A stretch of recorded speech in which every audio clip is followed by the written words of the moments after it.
Good morning बच्चों। आज हम पढ़ेंगे, कल अपने ने आगे इसके वीडियो में देखा था व्यक्ति इतिहास पद्धति। तो व्यक्ति एक ही व्यक्ति होता है, उसकी इतिहास पूरा जानने की कोशिश की जाती है और उसकी भी मर्यादा हो, वो अपने ने देखी थी। प्रयोग अब आगे है प्रयोग पद्धति। प्रयोग पद्धति जैसे आप आकृति में यहाँ फोटो में दिख रहा है कि प्रयोग पद्धति में क्या है, तो कैसे नियंत्रण सब होता है।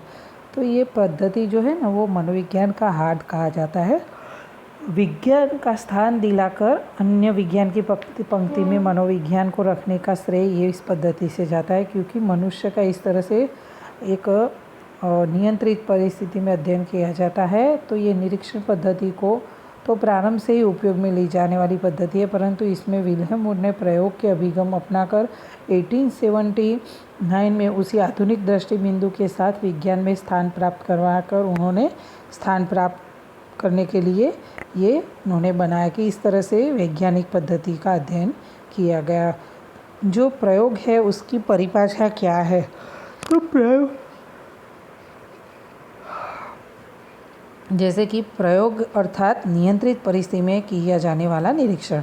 यानी यहाँ आपको दिख रहा है नियंत्रित परिस्थिति, सभी नियंत्रण किया हुआ है उस व्यक्ति पर और उसमें जो निरीक्षण किया जाता है उसे प्रयोग कहते हैं।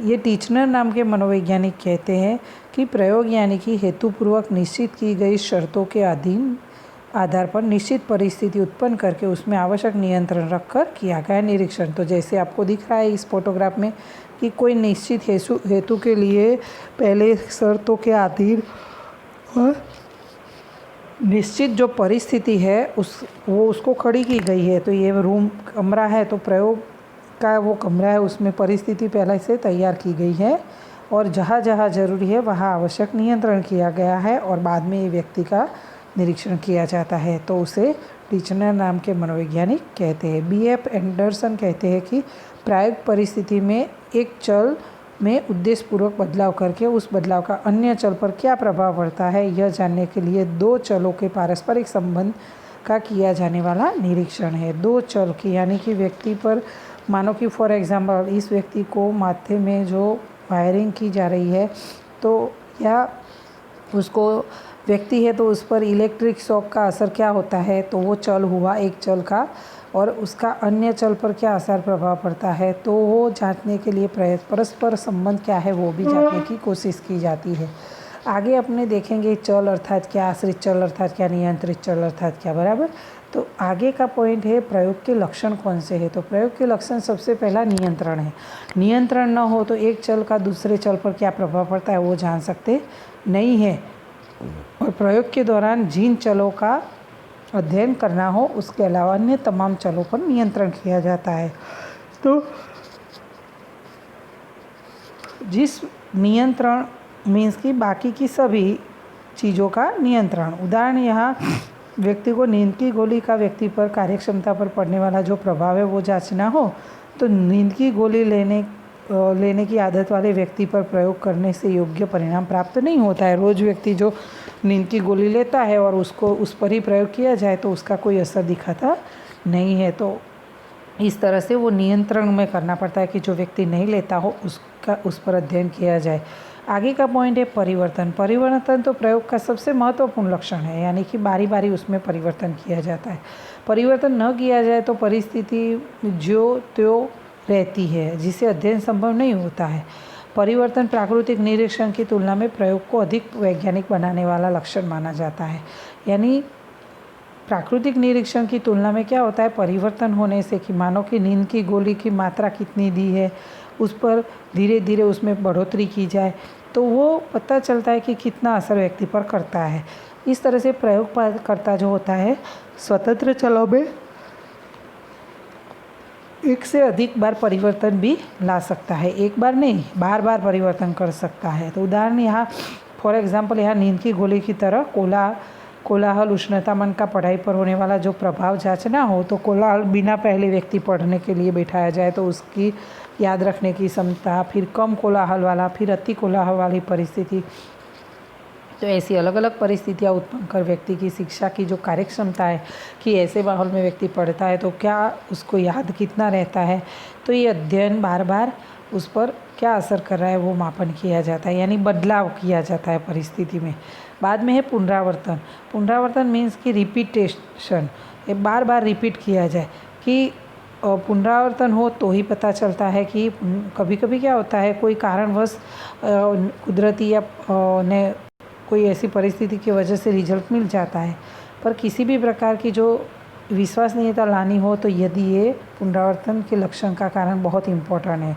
तो नैसर्गिक प्रयोग का पुनरावर्तन कभी कभी यानी कुदरती पुनरावर्तन संभव होता नहीं है, तो इसका स्थान नहीं होता है। इसीलिए प्राकृतिक निरीक्षण की अपेक्षा प्रयोगशाला का अधिक विश्वसनीय है, यानी कि पुनरावर्तन करना हो कि जहाँ बाढ़ आई है उसी क्षेत्र में जाके अध्ययन करना है, तो वो दूसरी बार वहाँ ही बाढ़ लाकर कोई ऐसा संभव होता नहीं है, तो पुनरावर्तन वहाँ आपने कर सकते नहीं है, तो उसके लिए प्रयोगशाला का प्रयोग ही अधिक विश्वसनीय रहता है। पहले के प्रयोग के जो परिणामों में पुरुष की अपेक्षा स्त्रियों में सूचनावस्था अधिक होती है, ऐसा दर्शाया जाता है। तो अब स्त्री अबला या सबला बनी, शिक्षा प्राप्त करके शिक्षित बनी, तब उपर्युक्त दर्शाए गए परिणाम बदल आया है। और अभी अपने देख रहे हैं कि पहले पुराने ज़माने में ऐसा था कि स्त्रियाँ सूचनावस्था अधिक होती है, वो मान लेती है, पर अब वो ज़माना नहीं रहा है और धीरे धीरे उनके अंदर परिवर्तन आया है। तो पुनरावर्तन के कारण यह भी जांचा जा सकता है कि अभी ये कैसी कैसी और स्त्रियों में कौन सा बदलाव आया है, बराबर। तो अबला नहीं रही, शिक्षा के कारण वो शिक्षित बनी है और बदलाव के कारण वो देख सकते हैं। आगे का पॉइंट है वस्तुलक्षिकता। वस्तुलक्षिकता यानी कि प्रयोग के दौरान प्रयोगकर्ता निरीक्षक की कोई भी व्यक्तिगत मान्यता, मनोवृत्ति और पूर्वाग्रह बिना निरीक्षण अर्थात वस्तुलक्षिता। किसी भी प्रयोग के परिणामों को विश्वसनीय बनाने के लिए जो प्रयोगकर्ता होता है, निरीक्षक होता है, उसको वस्तुलक्षित होना अनिवार्य है।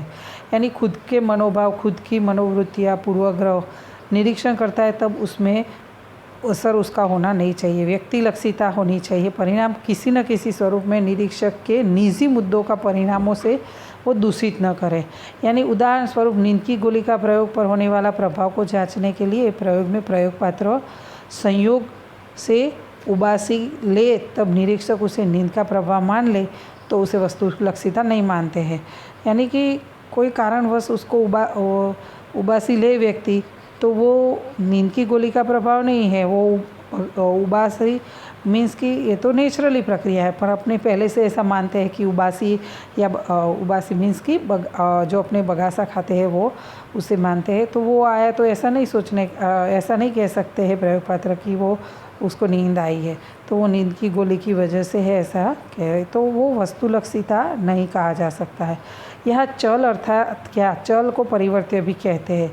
परिवर्त्य अथवा चल अर्थात ऐसी परिस्थिति, परिबल या घटना जिसमें परिवर्तन हो सकता है।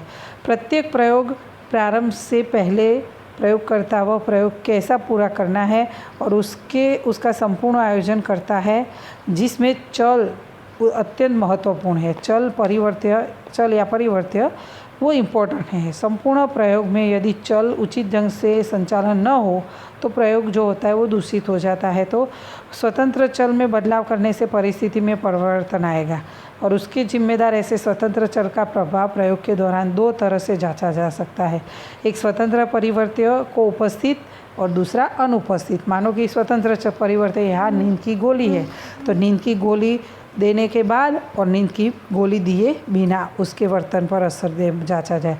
स्वतंत्र चल की मात्रा में प्रमाण में बदलाव करके, यानी कि उसकी मात्रा कम फिर धीरे धीरे बढ़ाई जाए तो भी हो सकता है। उस तरह से उदाहरण की अल्कोहल, मैंने नींद की गोली कहा, उसी तरह अल्कोहल का प्रयोग पात्र जो है उसको अल्कोहल दिया जाए और अल्कोहल देने के बाद उसकी स्मृति पर कैसा प्रभाव पड़ता है वो जांचना हो, तो यहाँ अल्कोहल स्वतंत्र चल हुआ और अल्कोहल का प्रभाव दो तरह से जांचा जा सकता है। तो अल्कोहल देकर और अल्कोहल दिए बिना। तो दिए बिना वो क्या हुआ, नियंत्रित परिस्थिति हुई, और स्वतंत्र चल क्या हुआ, स्वतंत्र परिस्थिति अल्कोहल देकर। तो अल्कोहल की मात्रा में बदलाव करके समूह में 50 मिली, समूह को 50 मिली, एक समूह को, दूसरे समूह को 100 मिली, तीसरे समूह को 150 मिली अल्कोहल देकर तीनों समूह की स्मृति की तुलना करके स्वतंत्र चल की मात्रा में बदलाव करने से अल्कोहल यानी कि बदलाव होने के कारण से उसमें परिवर्तन जाने जा सकते हैं। अलग अलग समूह को मात्रा क्या की बढ़ाई गई, तो कौन सी प्रमाण में व्यक्ति ज़्यादा याद रख सकता है, वो अलग अलग उसकी तुलना की जाती है। तो ये हुआ स्वतंत्र चल में बदलाव हुआ। आगे है आश्रित चल मीन्स की आधारित चल। प्रयोग के दौरान स्वतंत्र चल का बिल्कुल सीधा प्रभाव जिस पर पड़ता है उसे आश्रित चल कहते हैं। आश्रित चल स्वतंत्र चल पर आधारित होने के कारण उसे आधारित या अवलंबित, यानी किसके आधार पर है आश्रित चल? स्वतंत्र चल, इसीलिए उसे आधारित या अवलंबित चल भी कहते हैं। प्रयोग परिणाम भी कहा जाता है उसका प्रयोग को। तो प्रयोगकर्ता प्रयोग के दौरान कभी भी आश्रित चल में बदलाव नहीं कर सकता है। उदाहरण स्वरूप जो अल्कोहल वाला जो प्रयोग है उसमें प्रयोग पात्र की स्मृति पर होने वाला प्रभाव वह आश्रित चल है।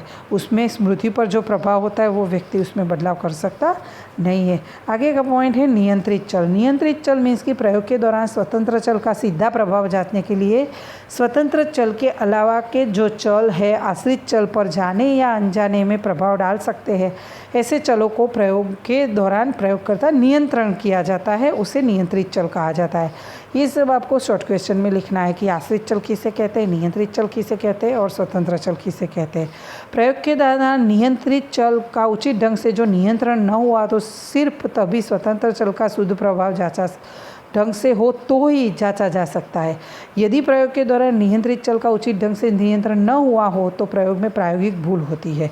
पहले देखा कि जिस प्रकार चल के दृष्टिबिंदु से अनेक प्रकार दर्शाए गए, किंतु अध्ययन आप जैसे जैसे ये आगे बढ़ेंगे वैसे उसको वर्गीकृत हुए चलों के प्रकार की परिचित प्राप्त होंगे।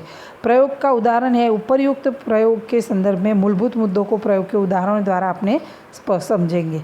मानो कि हमने थियामिन के व्यक्ति की बुद्धि शक्ति पर होने वाला प्रभाव जांचने के लिए प्रयोग करना है, तो इसके लिए एक बालक की बुद्धि शक्ति पर थियामिन का प्रभाव होता है या नहीं यह जांचना है। तो प्रयोग में थियामिन स्वतंत्र चल है जबकि बालक की बुद्धि शक्ति आश्रित चल है।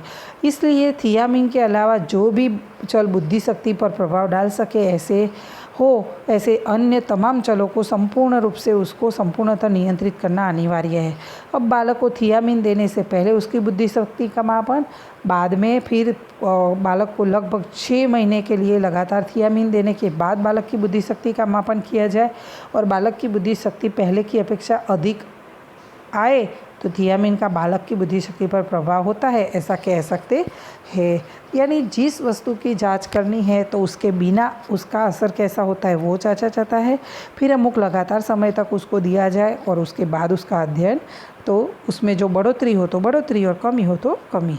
यदि अध्ययन दीर्घकाल होने के कारण बालक की बुद्धि शक्ति थियामिन का प्रभाव हुआ या बालक की उम्र बढ़ने के से बुद्धि बढ़ी, यह तय नहीं किया जा सकता है। कभी कभी क्या होता है कि उम्र बढ़ती है तो भी बुद्धि बढ़ती है, तो ऐसा स्पष्ट कह सकते नहीं है। तो इस मर्यादा को दूर करने के लिए 2 समूह पर प्रयोग किया जाता है कि जिसमें दोनों समूह में अंतर विधेयगत चल उम्र, जाति, शैक्षणिक योग्यता और सामाजिक आर्थिक स्तर की दृष्टि से संतुलित करके और एक नियंत्रित समूह को थियामिन दिए बिना समूह की बुद्धि शक्ति का मापन और दूसरे चल को सामूहिक प्रयोगों को लगातार निश्चित किए गए समय के लिए थियामिन देने के बाद उसका बुद्धि शक्ति का मापन किया जाए।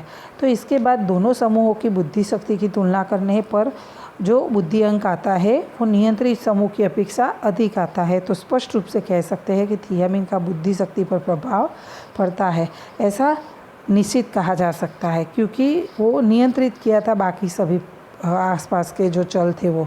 तो इस प्रकार ढंग से निष्कर्ष निकालकर थियामिन का व्यक्ति के बुद्धि शक्ति पर होने वाला प्रभाव प्रायोगिक स्तर पर जाना जा सकता है। तो ये हुआ आपकी प्रयोग पद्धति में चल स्वतंत्र परिवर्त्य, आधारित परिवर्त्य और नियंत्रित परिवर्त्य। ये प्रयोग पद्धति का जो लाभ और मर्यादा क्या है, तो प्रयोग में नियंत्रण संभव होने से आशय सिद्ध होता है, स्वतंत्र चल का प्रभाव सीधा जांच सकते हैं, पुनरावर्तन संभव होने से विश्वसनीयता मिलती है, पुनरावर्तन करके बारीकाई पूर्वक अध्ययन कर सकते हैं, यानी जो जो छोटी छोटी बातें होती है उसका भी अध्ययन कर सकते हैं। प्रयोगकर्ता अपनी इच्छा से उसमें परिवर्तन कर सकता है, यानी कि उसमें कमी बढ़ोतरी वो निश्चित और संख्यात्मक स्वरूप में प्राप्त होने से उसका विश्लेषण और अर्थघटन भी सरल बनता है। ये प्रयोग पद्धति कुछ मर्यादा भी है। तो प्रयोग पात्र के उद्देश्य को जान ले तो उसके कार्यों में कृत्रिमता आने की संभावना बन जाती है। प्रयोग पात्र को पता चल जाए कि हमारे पर कोई अध्ययन कर रहा है प्रयोग, तो क्या होता है वो नेचुरल उसका व्यवहार रहता नहीं है। प्रयोग जीवित व्यक्ति या प्राणी पर ही किया जाना होने से अधिक सहयोग अच्छे और व्यवस्थित प्रयोग के लिए अनिवार्य हो जाता है। ये व्यक्ति क्या है, प्रयोग जो प्रयोगशाला में प्रयोग होते हैं केमिस्ट्री वो केमिकल पर होते हैं। यहाँ क्या है, व्यक्ति और प्राणी कैसे है, जीवित है, तो उनका सहयोग बहुत इम्पोर्टेंट है। व्यक्ति का सहयोग नहीं मिलता है तो अच्छा उसका परिणाम मिलता नहीं है। प्रयोगकर्ता के लिए नैतिक, कानूनी और सामाजिक मुद्दे बंधन बन सकते हैं, यानी जो कानूनी कार्य है वो नैतिकता है वो सभी उसके लिए मर्यादा बन जाती है। तो आज के वीडियो में बस इतना ही। आगे हम देखेंगे प्रश्नावली पद्धति, उसके बाद